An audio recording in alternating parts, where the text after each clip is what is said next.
Assalamualaikum dan selamat petang. Selamat datang ke channel Razali Yaakob. Tapi sebelum tu, kita tengok intro Sembang Santai ini dulu. Stay tune.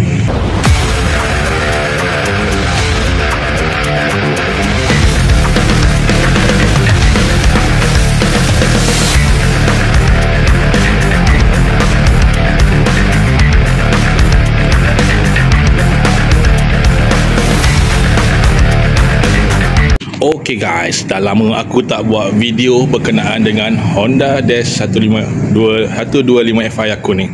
Yalah, busy kan. So tak ada masa nak buat video. So hari ni aku buat video sembang santai biasa-biasa je. Dah lama tak buat video pasal Honda Dash aku, so kita pusing-pusing dulu. Okay. Motor ni dah lama tak basuh dah lama tak basuh. Busy sampai tak ada masa nak basuh motor. Okay. Aku tak tahu nak cerita apa.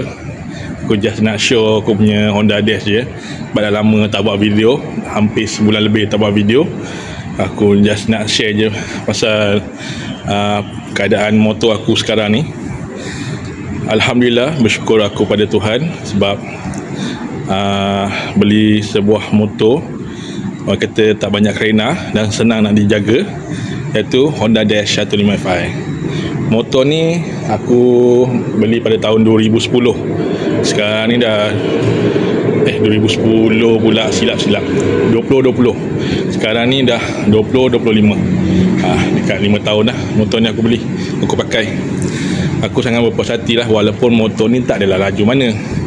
Motor ni paling laju aku bawa pun sampai 110 ataupun bawah sikit. Tu je lah.